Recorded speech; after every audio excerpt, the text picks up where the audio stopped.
தங்கம் இதெல்லாம் சுத்த பைத்தியக்காரத்தனமா இருக்கு. 10 நாள்ல கல்யாணம் ஆகலன்னா அப்புறம் கடைசி வரைக்கும் கல்யாணமே ஆகாதா? ஐயோ மாமா, அந்த ஜோசியர் அப்படிதான் மாமா சொன்னாரு. ஏ நீ என்ன லூசாடி? எந்த காலத்துல இருக்க? அம்மாவும் அம்மாச்சியும் தான் இதெல்லாம் நம்பிக்கிட்டு இருக்காங்கன்னா நீயும் அதை நம்பிக்கிட்டு என்கிட்ட வந்து சொல்லிட்டு இருக்க. ஐயோ மாமா, நான் சொல்றத கொஞ்சம் கேளுங்க. அத்தையும் சரி, அம்மாச்சியும் சரி, சித்தியும் சரி இதை ரொம்ப நம்புறாங்க. அந்த ஜோசியர் எது சொன்னாலும் அப்படியே நடக்குமா.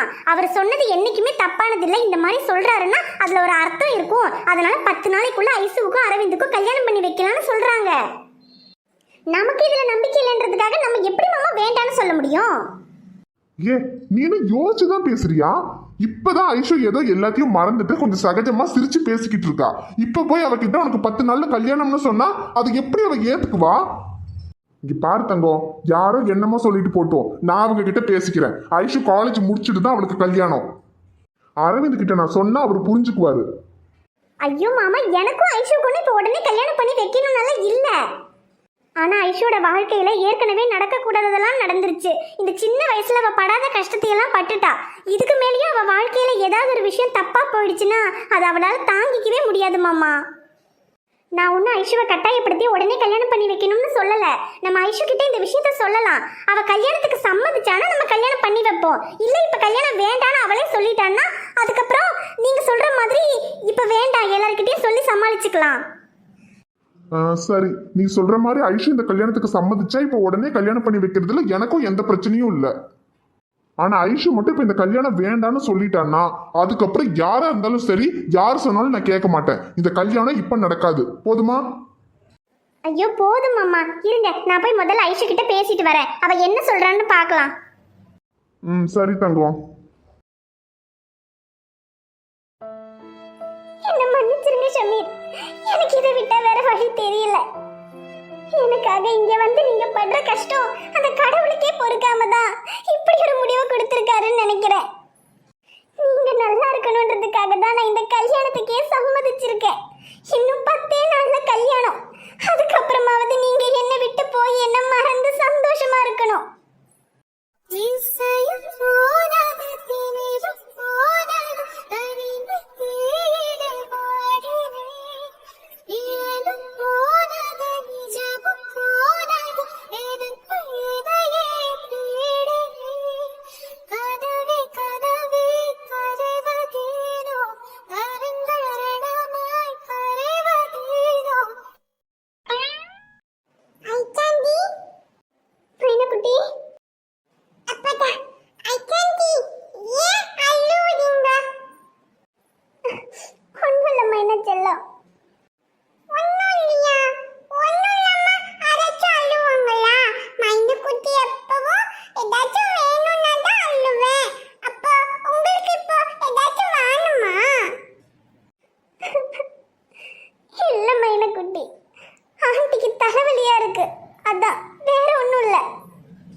வேணாம், ஐசாண்டிக்கு தலைவலி அழறாங்க அப்படியெல்லாம் டாக்டர் அங்கிள் கிட்ட சொல்லக்கூடாது, சரியா?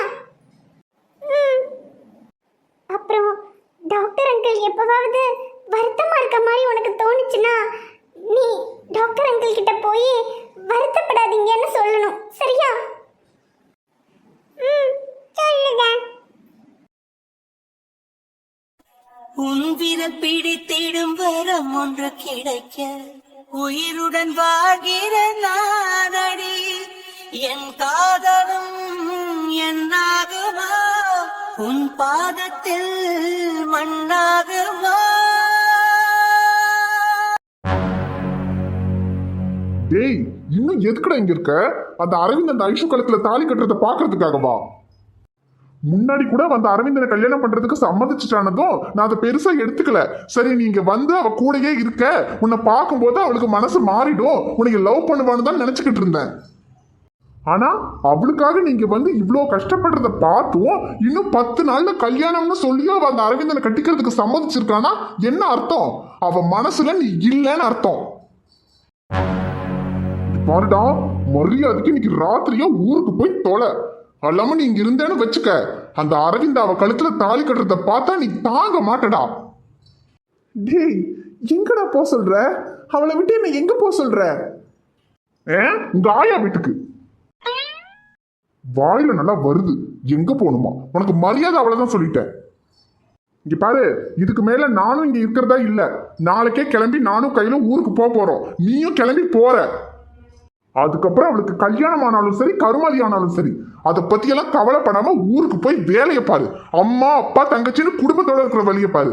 தேவையில்லாம அவளுக்காக இங்க வந்து நாய்ப்படாத பாடுபட்டுட்டு இப்போ 3 லட்சம் மாதிரி சொல்லிட்டால அந்த அரவிந்தனை தான் கட்டிக்க போறேன்னு. டேய், எப்ப அவ இன்னும் 10 நாள்ல கல்யாணம்னு தெரிஞ்சு சம்மதிச்சாலோ அப்பவே உன் காதல் செத்து போச்சுடா. டேய், உன்னை இப்படி பார்க்க ரொம்ப கஷ்டமா இருக்குடா. இங்க பாரு, நீ காதலிச்ச ஐஷு செத்துட்டான்னு நினைச்சுக்க. தயவு செஞ்சு ஊருக்கு கிளம்பி போ. டேய், அவளை விட்டு போனா அப்புறம் நான் செத்துருவேண்டா. டேய், அறிவு கிட்டவனே, நீ எல்லாம் திருந்தவே மாட்டியாடா. டேய், நான் அவளுக்காக தான் இங்க வந்தேன்.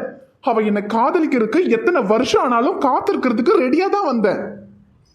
ஆனா அவ எனக்கு கிடைப்பாளா மாட்டாளான்னு தெரிஞ்சுக்கிறதுக்கு இன்னும் 10 நாள் தான் இருக்கு. இந்த 10 நாள் நான் காத்திருக்க மாட்டேனா? காத்திருந்து 10 நாள் காத்திருந்து என்ன பண்ண போற? அந்த அரவிந்தனும் அந்த ஐஷுவும் கல்யாணம் பண்ணிக்கிட்டு உனக்கு டாட்டா காமிச்சுக்கிட்டு போறத பார்த்துக்கிட்டு இருக்க போறியா? டேய், இப்பவும் எனக்கு என் காதல் மேல நம்பிக்கை இருக்குடா. எனக்கு அவ மேல இருக்கிற காதல்ல ஒரு துளி அளவுக்கு அவளுக்கு என் மேல இருந்தா கூட நிச்சயமா அவ எனக்கு கிடைப்பா. கிடைப்பா இப்படியே நம்பிக்கிட்டு உக்காந்துரு. உனக்கெல்லாம் சொன்னா புரியாதுடா. அவங்க 2 பேருக்கும் கல்யாணம் ஆகிறத பார்த்து நீ சாவு. அப்பதான் உனக்கு புத்தி வரும்.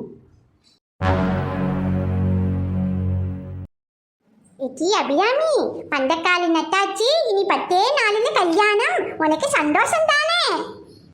ஐயோ ஆமா சித்தி, நீங்க போறதுக்குள்ள கல்யாண பேச்ச முடிவு பண்ணணும்னு நினைச்சேன். பார்த்தா கல்யாணமே முடிய போகுது. எனக்கு நினைக்கும் போது ரொம்ப சந்தோஷமா இருக்கு சித்தி. அது அப்படித்தான். யாரோட எப்ப கல்யாணம் நடக்கணுங்கிறது நீ நானும் முடிவு பண்ற விஷயம் கிடையாது. அது மேல உள்ளவ முடிவு பண்ண வேண்டிய விஷயம். அந்த ஆண்டவன் போட்ட முடிச்ச நம்ம தலைகீழா நின்று தண்ணி குடிச்சாலும் மாத்த முடியாது டி. ஐயோ ஆமா சித்தி, இத்தனை நாள் நீங்க வர்றதுக்கு முன்னாடி அவனுக்கு எங்கெல்லாமோ பொண்ணு பார்த்தேன். எந்த பொண்ணை எடுத்தாலும் வேண்டாம் வேண்டான்னு சொல்லி கல்யாணத்தை தள்ளி போட்டுக்கிட்டே கிடந்தான். ஆனா இப்போ நீங்க வந்து இந்த 1 வாரத்துல ஐஸ்வர்யாவை பிடிச்சி போய் 10 நாள்ல கல்யாணமும் முடியணும்னு இருக்கு பாருங்க. அது தாமத்தி விதின்னு சொல்லுறது. ஆமா சித்தி. அது சரி, நாங்க வந்ததுல இருந்தே ஓமோவே லீவ் இல்ல வேலை இருக்குன்னு சொல்லி ஓடிக்கிட்டே கிடப்பானே. இனி கல்யாணத்துக்காவது லீவு போடுவானா?